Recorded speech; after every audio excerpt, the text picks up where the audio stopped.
Now I finished Better Call Saul late as usual, but not as late as Elden Ring cause I'm only like a third way into the game. But Better Call Saul is one of the best shows I've ever seen, and it's up there with Breaking Bad. I was like 15 when I watched Breaking Bad, and I tried watching Better Call Saul immediately after, but I couldn't watch past the first season, and I think I gave up somewhere in the middle of season 2. And it's because of a couple of reasons. The first reason is because I was just young, with an attention span of an average TikTok user, and the second reason is because it wasn't what I was expecting. From the very beginning of Breaking Bad, there are already high stakes. There's a lot more action from the very first episode with Emilio and Crazy 8, so I was expecting something similar in Better Call Saul, which was a huge mistake on my end. But after the season 6 hype died down, I started watching it properly, and I started to love it. But then I had to wait for the final season to drop on Netflix. And now that I'm finally done, I can say that the show is phenomenal. The show is more character driven than Breaking Bad, and once I was able to realize that, I was able to enjoy the show much more.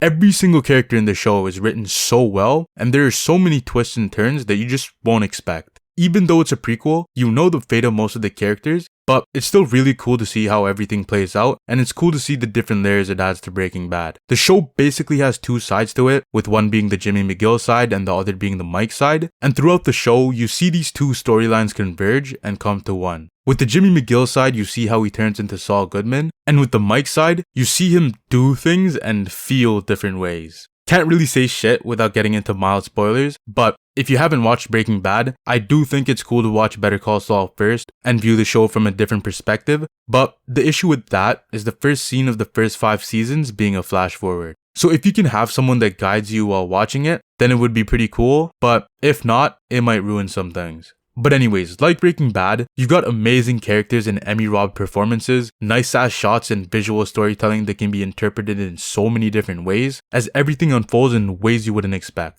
Now, that's all I'm going to talk about before getting into light spoilers. I'll talk about heavy spoilers afterwards, but if you want to avoid some things that might ruin your experience watching the show, and if you just want to figure these things out on your own as you watch the show, then just skip to this part of the video. And also, if you didn't watch Breaking Bad, skip this part as well, and head to the timestamp in the description. Alright, so mild spoilers here. Now, there are so many interesting characters introduced and reintroduced in this show, and I want to talk about some of them briefly in the following segments. And I'll start off with Saul. Now, Jimmy doesn't become Saul until a while. For the majority of the show, he's Jimmy McGill, and he only starts practicing under the name Saul Goodman in season 5. But the transition from him being Jimmy to doing more fucked up shit as Saul Goodman was executed really well, with how you still root for this man, and you can still have some sort of justification for his actions. Like, you feel bad for this guy at the beginning, seeing him do everything he can to make a living, while also caring for his brother Chuck who belittles him, while other people neglect him or are an asshole to him like Howard. But he slowly turns into a shitty person because of everything that's happened to him, and you still root for the guy. Throughout the entire show, Kim is one of the only ones by his side, and her transformation in the show was also really cool to see as well. She's the greatest lawyer out there, and you see her sacrifice her successes to do what she thinks is the right thing. She starts her own practice and can make bank with this huge client, but instead, she wants to help people that can't afford to get the services they need by helping pro bono clients. And as she's with Jimmy, you slowly see how his influence affects her as well. I'll continue talking about these two characters when I get into deeper spoilers, and now I'll talk about the other part of the show with Mike and Nacho. With Mike, you get to understand why he became a crooked cop and what led him to work with Saul and Gus in Breaking Bad. And you also see him get emotional in the beginning, which is pretty crazy to see. But Nacho's my favorite new character they introduced, along with the new villain, Lalo. Now, Nacho is a fleshlight similar to Jesse, where he just gets used and abused from all different angles and positions, and you feel so bad for the guy. All he ever cares for is his father, and you see him do everything and anything he can to keep him safe. And it was really sad to see his arc throughout the entire show. And outside of him doing everything for his dad, you also see him just try and do the right thing for other people as well. Like with Jimmy and the skateboarders in the second episode, as he tried to reason with Tuco. He's not a good person, but he's got a good heart. But anyways, I'll talk more about him later and talk about my favorite villain in the entire series, and that's Lalo. This guy is an MCU villain in a drama, which sounds stupid, but it works. This man always carries whatever scene he's in. Bro always goofs around, makes jokes, and has fun, but then the moment you say the wrong thing, accidentally breathe the same air as him or something, it's game. You're done. And it's cool to see how every villain in the universe is completely different from one another. Lalo is an MCU villain, Tuco's hot-headed with a temper, Hector thinks he's a shit, Gus is calm and strategic, And Todd seems like he's a person you know from your school, but you're not really friends with him. And then you realize that this motherfucker is the devil himself. All the villains are so unique, and the show handles it really well. Todd isn't in Better Call Saul, but the universe itself has really nice villains. But now it's time to talk about some bigger and major spoilers, so click away from the video if you haven't watched the show. Now there's so much shit I want to talk about, but first I want to talk about Chuck. Now, although the reason as to why Jimmy or Saul turned into a shitty person isn't exactly clear, Chuck definitely played a role. This man would invalidate the work he put in for his law degree, he'd make Howard tell Jimmy he doesn't want to hire him, making Howard take the blame, he doesn't really appreciate Jimmy taking care of him, and there are just many reasons to hate him. But when this motherfucker died, I felt exactly like Jimmy did. I'm like, damn, that's crazy.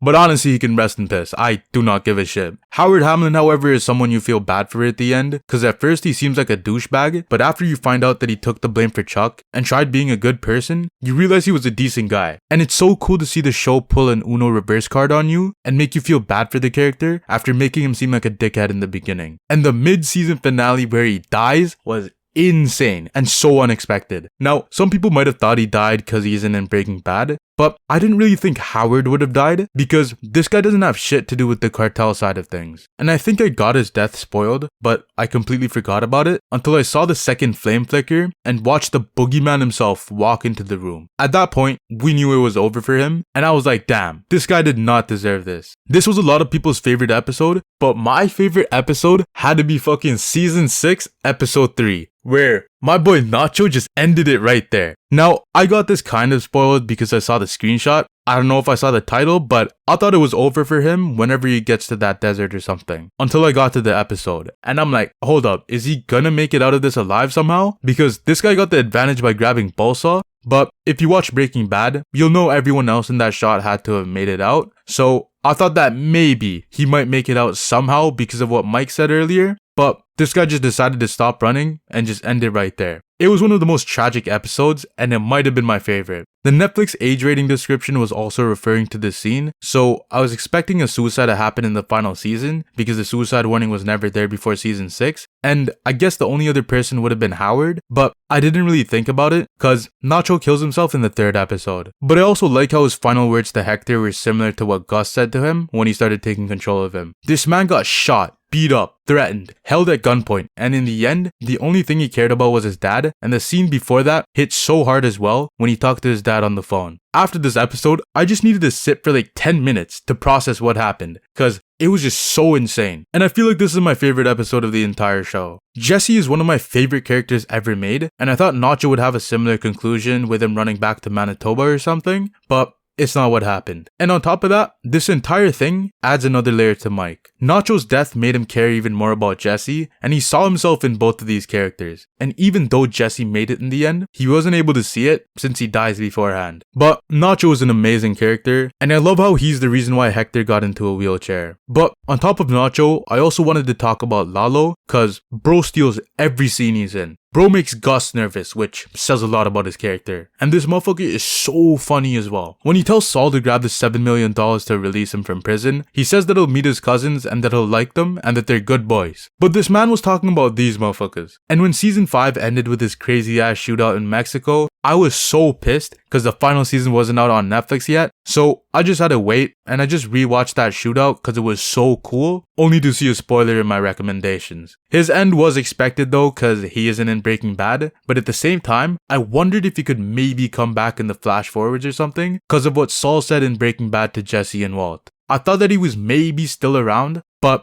Gus got some lucky shots on him and he got buried underneath the meth lab along with Howard. And he had a smile on his face while he died, which was so cold. And even though I saw the spoiler where someone was going to be buried under the meth lab, it was still insane to see how it played out. But the last thing I want to talk about is the ending in the flash forwards. The second last episode had the best acting in the entire show when Kim broke down on the bus. Now, the acting in the entire show is already incredible, but this scene was insane. It's so simple, but it's just so real. There are no cuts cause it's just her sitting down on the bus trying to keep her composure. She starts breathing heavily, then she starts looking like she's about to have a panic attack, and then she lets out a little scream, and it just gets worse until she starts sobbing. It's probably the saddest scene in the entire show, and the acting is just insane. The acting in general for the entire show is insane because there's so many other intense scenes as well, like the nacho scenes, Lalo, Jimmy getting shit on by Chuck, and a whole bunch more. But the show ends with Saul getting caught by the cops after an elderly woman he manipulated finally pieces the puzzle, which is fitting considering he started off by practicing elder law. He was able to bring everything he's done throughout the entirety of the 2 shows down to 7 years. But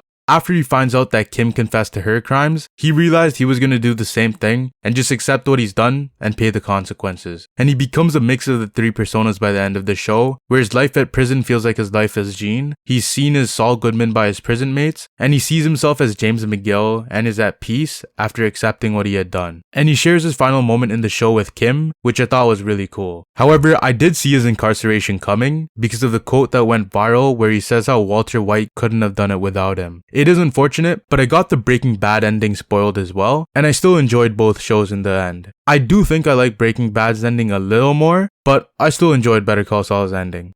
This show is one of the greatest shows ever made, and it's easily a masterpiece. It got robbed for every single category in the Emmys because it has some of the best acting, writing, and directing out there. The entire universe is so amazing, and I can't recommend watching both series and El Camino enough. It's probably the best fictional universe I've seen, and it's insane how the writers were able to not create one, but 2 of the greatest shows ever made. I know people might be wondering if I like Breaking Bad or Better Call Saul more, but I just don't really know, because they're both amazing and they're both so different with a lot of similarities. I will make a video sometime in the future talking about my top 5 favorite shows of all time, and I might rank it there, but all the shows in that list are going to be completely different from one another, so if you want to know what I like better, just subscribe and wait until I drop that video, because I have no idea at the moment. But yeah, that's about it. Later.